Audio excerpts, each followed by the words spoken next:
As we get into tonight, it will cool down to around 66 degrees.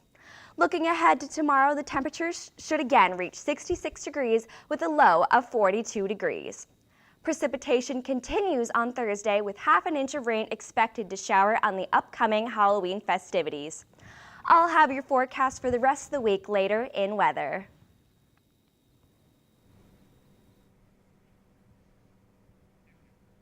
An Iowa City Council member announced their resignation yesterday. His resignation comes as he expects to have more obligations and travel with his involvement in the labor movement. Dunn says it has been an honor to serve in Iowa City and is proud of the progress City Council has made for the community. City Councilman Andrew Dunn says he will be resigning starting January 1st. An arrest has been made after the stabbing occurred at an Iowa City bar over the weekend. 35-year-old Lacey Bode was arrested yesterday afternoon for the stabbing, and it took place inside the Haven around 1:30 a.m. on Sunday.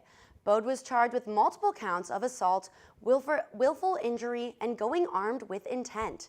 Neither of her two victims face life-threatening injuries. A brand new addition may be coming to the University of Iowa campus.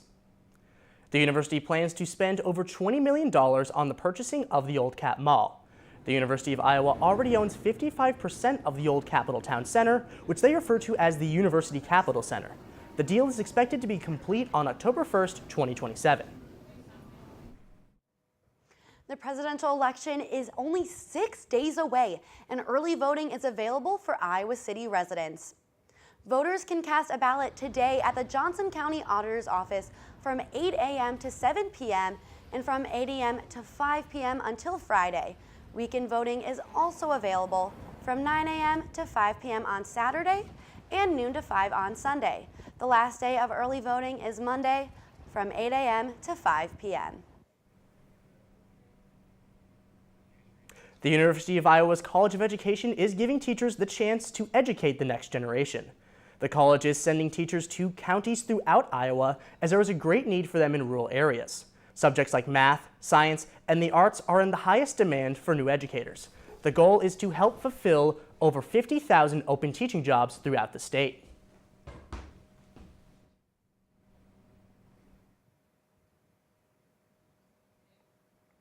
The International Programs Department is a growing interest on the University of Iowa campus. DITV's Isabel Thayer has what led to the rise of the program. The University of Iowa's international programs expand far and wide. They look to send students all over the globe to achieve skills and a deeper global education. With more than 40 countries available, students are now having easier access to study abroad programs. From classroom settings to internship levels, the possibilities are endless. Students can go international for various amounts of time, ranging from a week to an entire calendar year. Students are encouraged to start planning as soon as possible to utilize this experience. I would love to see freshmen because I tell them, maybe think about saving your social sciences gen ed for when you go abroad. Maybe think about saving this for when you go abroad.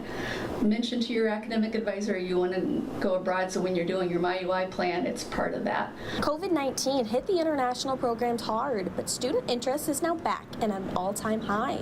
Students are looking to have that once-in-a-lifetime experience. Please take advantage of the fact that this is your really best time in life to go and have that adventure. Going abroad is much more than just a fun trip. Students can gain credits, intern, and have hands-on experiences that can set them apart from others when looking for future jobs. As the University of Iowa grows, so does the Study Abroad program. From the University of Iowa, this is Isabel Thayer, DITV. And now we're going to take it outside with DITV's Ryan Paris, who has more about the way students are trying to fight sickness while the season changes. That's right, guys. In addition to midterm season, it's also sickness season here at Iowa.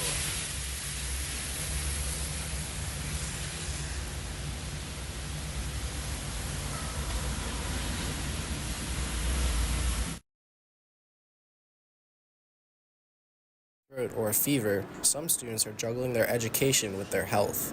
And especially since some classes only meet once or twice a week, it may feel like the cost of missing a class can outweigh the benefit of staying home and recovering. I tried to keep going for as long as I could, but there comes a point when you're so sick, you just feel like a nuisance when you're sniffling in class and you're coughing. For students that need to see a doctor, Student Health has 2 locations on campus. The West Lawn building is the main office, while the nurse care clinic at the IMU is the other, and both are open Monday through Friday.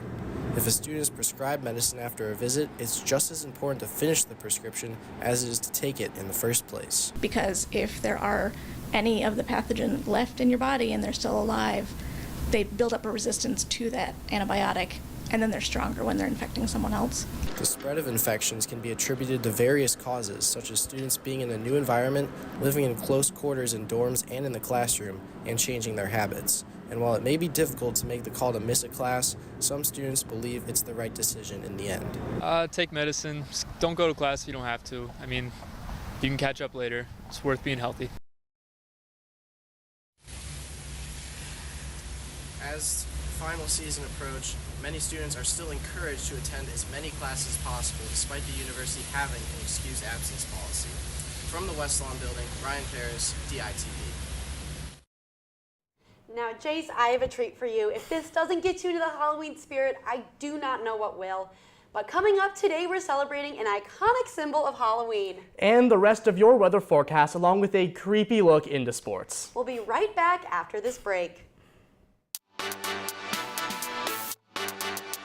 Today, on a special edition of The Update, we are going to provide you everything you need to know before the November 5th election. Including all the steps leading up to the election, what's on the ballot, who's on the ballot, and how to vote. Along with races across the country to watch, what happens after the election, a last check of polls and facts, along with something for you to consider. 6 days separate us and the election, so tune in today for a special edition of The Update at 9:30 a.m. You can find it on the Daily Iowan website, dailyiowan.com, or the Daily Iowan YouTube page.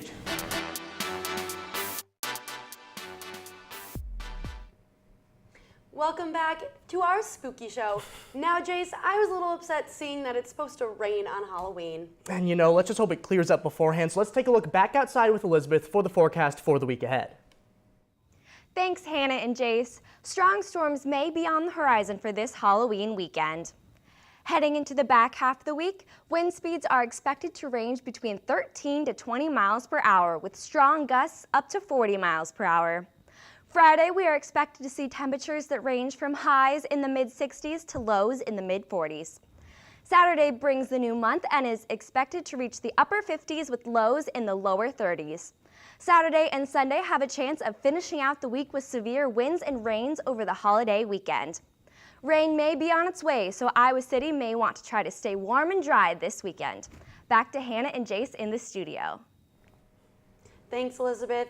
Now, with the rain coming, I know that can bring some moods down, but I'm still happy. I'm in the spirit of Halloween. Come on, Jace, let's get there. And you know, we're going to send it to Sydney, who has what we can be excited about for sports, and I just hope she is not wearing a costume. Well, Jace, I hate to disappoint, but I am clearly in costume. With the professionalization of college sports and an increase of sports gambling, student athletes face more pressure from fans. DITV's Joel Keller has more.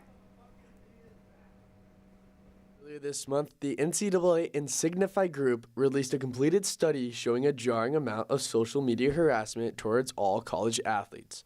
Athletes here at Iowa are some of the many that experience this abuse. Like some guy said something like, you suck, I hope you die, or something like that. I was like, wow. This type of abuse extends to all sports, and there has been an uptick in recent years. In the position that I have, I'm seeing more student athletes that are faced with stress related to feedback that they see on the internet, on social media. Quarterback has always been one of the most scrutinized positions in football and sports. but the negative feedback has grown louder with the access to players through social media. Like, I remember Petrus just got rid of it because I saw some shit that he got sent. That was crazy. The NCAA study showed that athletes weren't just being attacked for athletic ability, but also for characteristics that make them human, including sexuality and race. On social media, you can just say whatever you want and then move on to the next person and say the next thing. But it has some pretty big consequences on, just the stress level of a college student having to handle that. The NCAA, along with many coaches, have called upon fans and social media platforms to curb this abuse. From the University of Iowa, I'm Joel Keller, DITV Sports. And coming off a big win over Northwestern, the Hawkeye football team has a new starting quarterback this week.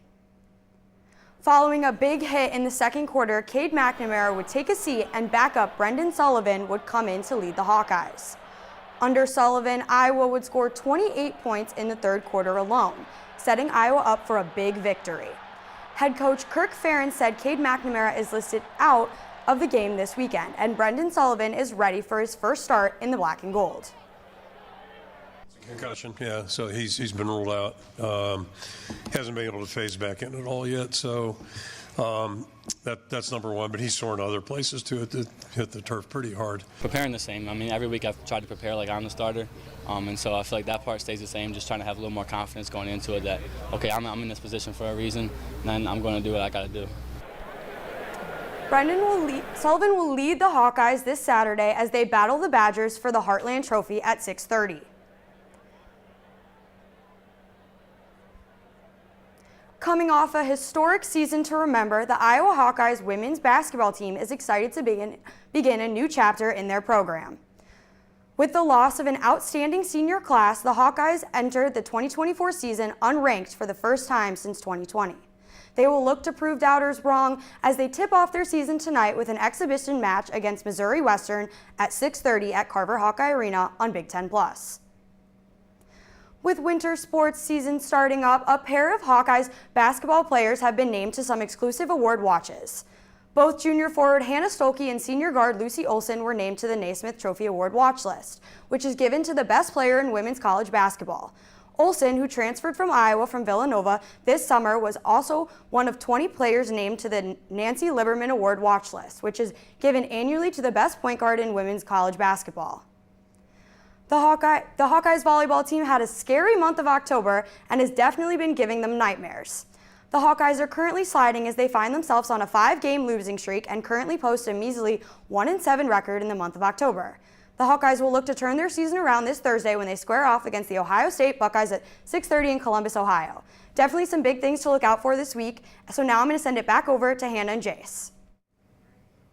Thank you for joining us online or listening to KRUI 89.7 FM. We are here live from Iowa City every Monday, Wednesday, and Friday, 8:30 a.m. and online anytime at thedailyiowan.com. For Isabel Woody, Ryan Paris, I'm Jace Bertrand. And for Elizabeth Smith and Sydney Goldberg, I'm Hannah Lipsky. See you again Friday morning right here on DITV.